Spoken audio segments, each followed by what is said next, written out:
Good morning students. હું માનસરોવર વિદ્યા વિહાર તરફથી ગામિત અમી. તો વિદ્યાર્થી મિત્રો, તમે પહેલાં અને બીજા ધોરણમાં સંખ્યાઓ વિશે માહિતી મેળવી હશે, જે તમને સિનિયર કેજી, જુનિયર કેજીથી આવે છે, બરાબર ને? તો હવે વિદ્યાર્થી મિત્રો, આપણે સરળ દાખલા ગણતરીઓ વિશે આપણે અભ્યાસ કરીશું. તો સૌપ્રથમ તો આપણે કરીશું સરવાળાના દાખલા. તો અહીં આપણે જોઈએ કે અહીં ચિત્ર આપ્યા છે. જો ચિત્ર આપ્યા છે, પોપટના ચિત્ર આપ્યા છે. જો કેટલા ચિત્ર છે તે આપણે ગણતા જશું, બરાબર? અને ત્યાર પછી આપણે શું કરીશું, આગળ ધીરે ધીરે ગણતરી તરફ વધીશું, બરાબર? તો વિદ્યાર્થી મિત્રો, સૌપ્રથમ આપણે સરવાળાના દાખલા વિશે જોઈએ.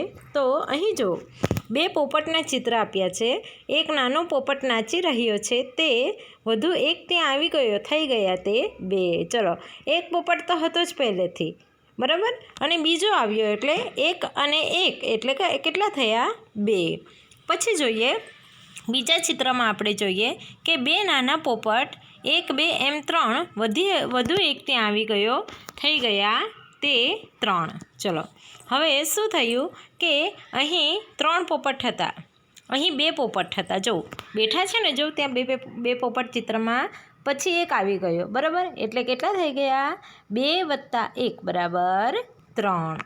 હવે જોઈએ આગળ, ત્રણ નાના પોપટ ઉડવા માટે તૈયાર, વધુ એક ત્યાં આવી ગયો, થઈ ગયા તે 4. એટલે ત્રણ પોપટ જે હતા એ ઉડવાની તૈયારી કરતા હતા. તો શું થયું કે ત્યાં બીજો એક પોપટ આવી ગયો, એટલે 3 + 1 એટલે કેટલા થશે? 4. તમે આંગળીનો ઉપયોગ કરી પણ ગણી શકો, સરળતાથી તમને યાદ રહી જશે. પછી છે કે 4 નાના પોપટ કરી રહ્યા છે નાચ, વધુ એક ત્યાં આવી ગયો, થઈ ગયા તે 5. જો 4 પોપટ જે હતા ને એ નાચતા હતા, તો ત્યાં એક આવી ગયો, એટલે 4 + 1 = કેટલા થશે? 5. તો વિદ્યાર્થી મિત્રો, તમારે શું કરવાનું છે કે આ રીતે આપણે શું કરવાનું છે, સરવાળાની ગણતરી શીખવાની છે. પહેલા ચિત્રમાં કેટલા પોપટ છે? 1 + 1 = 2. પછી બીજા ચિત્રમાં બે પોપટ હતા, એક આવ્યો એટલે 2 + 1 = 3. પછી ત્રીજા ચિત્રમાં 3 નાના પોપટ ઉડવા માટે તૈયારી કરતા હતા અને ત્યાં એક આવી ગયો, એટલે 3 + 1 = 4. અને નીચેના ચિત્રમાં શું છે કે 4 પોપટ મસ્તી કરતા હતા, નાચતા હતા ખુશીઓથી, તેમાં એક આવી ગયો, એટલે 4 + 1 = 5. તો વિદ્યાર્થી મિત્રો, આવી રીતે આપણે સરવાળાની ગણતરી કરીશું. ચલો, હવે આપણે આગળ વધીએ. અહીં જો ચિત્ર આપ્યા છે, સરસ મજાના ચિત્ર છે. જો એ ચિત્ર પરથી આપણે શું કરવાનું છે કે સરવાળાના દાખલા શીખવાના છે. જો પહેલા ચિત્રમાં છે, જો પહેલા ચિત્રમાં કેટલી ગાય છે? 2. અને બીજા ચિત્રમાં કેટલી ગાય છે? 1. તો 2 ગાય અને 1 ગાય બરાબર કેટલી થાય? 3. પછી નીચે જો નાનકડા બાળકો છે. જો પહેલા ચિત્રમાં કેટલા બાળકો દેખાય છે? 3. 2 છોકરીઓ છે અને 1 છોકરો છે. અને બીજા ચિત્રમાં છે 1 છોકરી અને 1 છોકરો. એટલે જો પહેલા ચિત્રમાં થયા 3 અને બીજા ચિત્રમાં થયા 2. એટલે 3 + 2 = કેટલા થાય? 5. બરાબર? જો ચિત્રમાં 5 બાળકો છે ને, બરાબર? હવે આવ્યા ફૂલ. 2 ફૂલદાની છે, દેખાય છે ને? જો ને એક વચ્ચેની જે છે એ હાથમાં ફૂલ પકડ્યા છે. તો પહેલી જે ફૂલદાની છે એમાં કેટલા ફૂલ છે? જોજો, 1 2 3 4 અને 5. તો એમાં આપણે લખીશું, પહેલા બોક્સ છે, પહેલી ફૂલદાની છે, એમાં લખીશું 5. અને બીજો જે હાથમાં 2 ફૂલ પકડ્યા છે, જો દેખાય છે, તો ત્યાં નીચેના બોક્સમાં લખીશું 2. એટલે 5 + 2 = કેટલા ફૂલ થશે? ચલો ગણો, ફૂલદાનીમાં કેટલા છે? 7. કેટલા ફૂલ છે? 7. એટલે 5 + 2 = થશે 7. બરાબર? હવે જો અહીં આપી છે, નીચે પક્ષીઓ આપ્યા છે. જો એક પહેલું ચિત્ર જે છે એમાં 4 પક્ષીઓ દેખાય છે ને બીજું ચિત્ર જે છે એમાં પણ 2 પક્ષીઓ ઉડતા દેખાય છે, બરાબર? એટલે પહેલું જે છે એમાં લખીશું બોક્સમાં 4 અને બીજું બોક્સ જે એમાં લખીશું બીજા ચિત્રની નીચે 2. હવે આપણે ટોટલ પક્ષીઓ કેટલા છે તે જોઈશું. તો જો પહેલી ડાળી પર 3 છે અને નીચેની ડાળી પર 3 છે, એટલે 3 અને 3 કેટલા થાય? 6. એટલે ટોટલ કેટલા પક્ષીઓ થયા? 6 પક્ષીઓ થયા. ચલો, ફરી પાછા એકવાર આપણે રિવિઝન કરીશું. પહેલા ચિત્રમાં કેટલી ગાય છે? 2. અને બીજા ચિત્રમાં કેટલી ગાય છે? 1. એટલે 2 + 1 = કેટલા થશે? 3. બરાબર? હવે ત્યાર પછી એની નીચેનું ચિત્ર છે કે 3 બાળકો છે પહેલાં ચિત્રમાં અને બીજા ચિત્રમાં કેટલા બાળકો છે 2 એટલે 3 + 2 બરાબર કેટલા થશે 5 બરાબર। હવે એની નીચેનું ચિત્ર છે પહેલી ફૂલદાનીમાં છે 5 ફૂલ છે બીજી છે જે હાથમાં 2 ફૂલ છે બરાબર।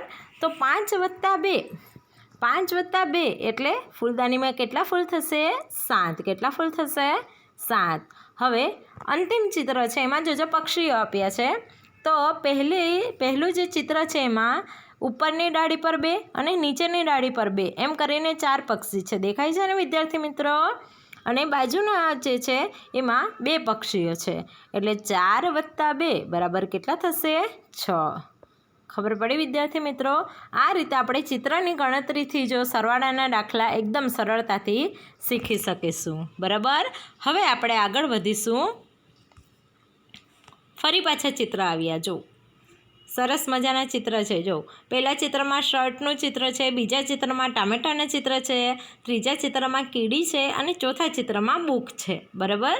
તો પહેલું ચિત્રમાં ઉદાહરણ સમજાવ્યું છે જો કેટલા શર્ટ છે પહેલા ચિત્રમાં છે 6 અને બીજા ચિત્રમાં છે 2 તો હવે કેટલા થશે ચલો આપણે ગણીશું 1 2 3 4 5 6 7 8 8 શર્ટ થયા ને બરાબર એટલે 6 + 2 બરાબર કેટલા થશે 8। ચલો હવે અહીં છે જો પહેલા ચિત્રમાં ટામેટાનું ચિત્ર આપ્યા છે કેટલા છે 1 2 3 4 5 5 છે ને ટામેટા એટલે નીચેના બોક્સમાં લખીશું 5। હવે વચ્ચે છે કોઈ ચિત્ર નથી તો ત્યાં શું કરીશું 0 શું કરીશું 0 એટલે નીચે કરીએ 0 એટલે 5 + 0 બરાબર કેટલા થશે 5। એટલે વિદ્યાર્થી મિત્રો કોઈ પણ સંખ્યાનો 0 સાથે સરવાળો કરીશું તો જવાબ તે સંખ્યા પોતે જ આવે બરાબર। હવે નીચે છે જો કીડીના ચિત્ર છે પહેલા ચિત્રમાં કેટલી કીડી છે 4 અને બીજા ચિત્રમાં કેટલી કીડી છે 2 તો હવે આપણે નીચેના બોક્સમાં પહેલું જે ચિત્ર છે ત્યાં નીચેના બોક્સમાં લખીશું 4 અને બાજુનું જે ચિત્ર છે એમાં નીચેના બોક્સમાં લખીશું 2 તો 4 + 2 બરાબર કેટલા થશે ચલો આપણે કીડી ગણીશું 1 2 3 4 5 6 વિદ્યાર્થી મિત્રો તમારે પણ મારી જોડે ગણતા જવાનું છે તો મજા આવશે સરવાળાના દાખલા કરવાની બરાબર। તો કેટલા થશે 4 + 2 બરાબર કેટલો જવાબ આવશે 6 કેટલો જવાબ આવશે 6। હવે આપણે આગળ જોઈએ નીચે 2 પુસ્તક આપ્યા છે જો દેખાય છે અને બાજુના બોક્સમાં એક પણ પુસ્તક નથી એટલે એનો મતલબ શું આવશે ત્યાં 0 એટલે 2 + 0 બરાબર કેટલા થશે 2। તમને આગળ પણ મેં કહ્યું કે કોઈ પણ સંખ્યાનો 0 સાથે સરવાળો કરીશું તો તે સંખ્યાનો જવાબ તે સંખ્યા પોતે જ આવશે બરાબર। ફરી પાછા એકવાર જોઈએ શર્ટના ચિત્ર છે જોઈએ આપણે તો અહીં કેટલા ચિત્ર છે 3 અને પછી કેટલા ચિત્ર છે 2 એટલે 6 + 2 બરાબર કેટલા થશે 8।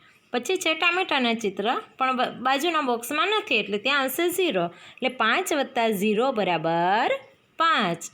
પછી કીડીઓ છે જો કીડીઓ કેટલી છે 4 + 2 બરાબર 6 અને લાસ્ટમાં છે 2 બુક છે અને વચ્ચેના બોક્સમાં નથી એટલે ત્યાં આવશે 0 એટલે 2 + 0 બરાબર 2 બરાબર વિદ્યાર્થી મિત્રો યાદ રહ્યું ને કેવી રીતે કરવાનું છે આપણે। ચલો હવે આપણે આગળ જોઈશું બધા મળીને કેટલા ચલો અહીં છે અહીંયા પણ ફૂલ છે જો કેટલા સરસ મજાના ફૂલ છે ને જો ચિત્રમાં કોણ કોણ છે બિલાડી છે અને ઉંદર છે ટોમ એન્ડ જેરી તમે કાર્ટૂન જોતા હશે બરાબર ને તો અહીં જો ચિત્ર આપ્યું છે કે પહેલામાં છે બિલાડી જે છે એના હાથમાં 4 ફૂલ છે અને ઉંદર જે છે ઉંદરના હાથમાં 3 ફૂલ છે બરાબર। તો અહીં લખ્યું છે બિલાડીના હાથમાં જે 4 ફૂલ છે તો અહીંયા નીચે લખ્યું છે 4 અને ઉંદરના હાથમાં 3 ફૂલ છે એને નીચે લખ્યા છે 3 તો એ બધા ફૂલને આપણે ક્યાં મૂકવાના છે ફૂલદાનીમાં બરાબર ને તો એનો જવાબ શું આવશે 7 4 + 3 કરીશું એનો જવાબ આવશે 7।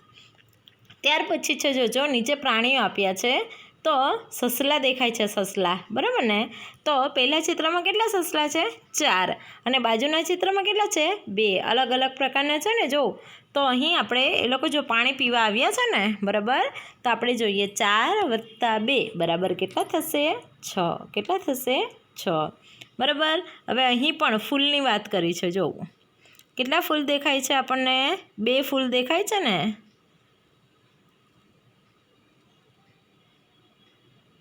2 નહીં 4 છે, બરાબર. 4 છે. એ લોકો જો કંઈક વસ્તુ છે હાથમાં, જો તો આપણે જોઈએ કે એક છોકરાના હાથમાં 4 છે લાલ કલરની કંઈક વસ્તુ, અને બીજા છોકરાના હાથમાં પણ 4 છે. તો 4 + 4 બરાબર કેટલા થશે? 8. કેટલા થશે? 8. ખબર પડી ગઈ વિદ્યાર્થી મિત્રો? ફરી પાછા આપણે જોઈએ. પહેલા ચિત્રમાં જો 4 ફૂલ છે, બીજા ચિત્રમાં 3 ફૂલ છે. તો 4 + 3 એટલે કેટલા થશે? 7. પછી નીચેના ચિત્રમાં છે પ્રાણીઓ. તો પ્રાણીઓ છે પહેલાં ચિત્રમાં 4 અને બાજુના ચિત્રમાં છે 2. એટલે 4 + 2 બરાબર કેટલા થશે? 6. ત્યાર પછી છે નીચેના ચિત્રમાં 2 બાળકો છે, એમના હાથમાં કંઈક વસ્તુ છે. એક બાળક છે એના હાથમાં લાલ કલરની વસ્તુ છે, બીજું બાળક છે એના હાથમાં યલો કલરની વસ્તુ છે, બરાબર.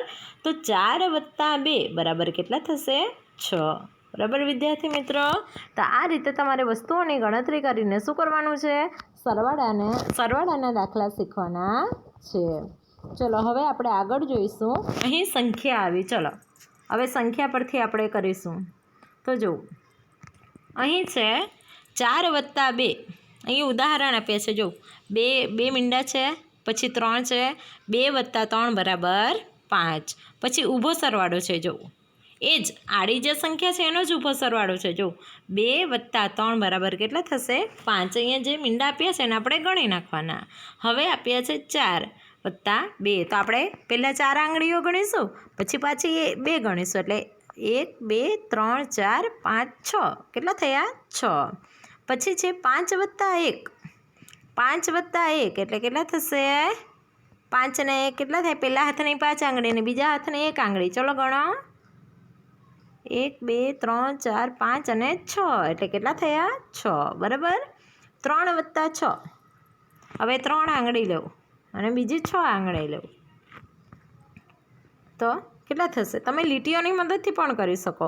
પહેલાં 3 લીટી દોરવાની, પછી બાજુમાં પાછી 6 લીટી દોરવાની, પછી એને આપણે ગણતા જવાનું કે 1 2 3 4 5 6 7 8 9. કેટલા થયા? 9. એટલે આપણો જવાબ આવશે 9. પછી છે 7 + 0. તમને આગળ મેં વિદ્યાર્થી મિત્રો સમજાવ્યું કે કોઈ પણ સંખ્યાને 0 સાથે જો સરવાળો કરીશું તો એનો જવાબ તે સંખ્યા પોતે જ આવશે. એટલે 7 + 0 બરાબર જવાબ કેટલો આવશે? 7. હવે અહીં છે 0 + 9. 0 + 9 બરાબર પણ કેટલા આવશે? 9. બરાબર. હવે જો ઊભો સરવાળો આવ્યો. જો 4 + 2 બરાબર કેટલા કર્યા? 6. 5 + 1 બરાબર કેટલા આવ્યા? 6. 3 + 6 બરાબર કેટલા આવ્યા? 9. 7 + 0 બરાબર કેટલા આવશે? 7. 0 + 9 બરાબર કેટલા આવશે? 9. તો વિદ્યાર્થી મિત્રો, આજે આપણે જેટલા સરવાળાના દાખલા કર્યા છે તો એ સરવાળાના દાખલાનો અભ્યાસ ફરી પાછો તમારે કરવાનો છે. હવે આપણે આગળના લેક્ચરમાં બીજા અન્ય સરવાળાના દાખલા કરીશું.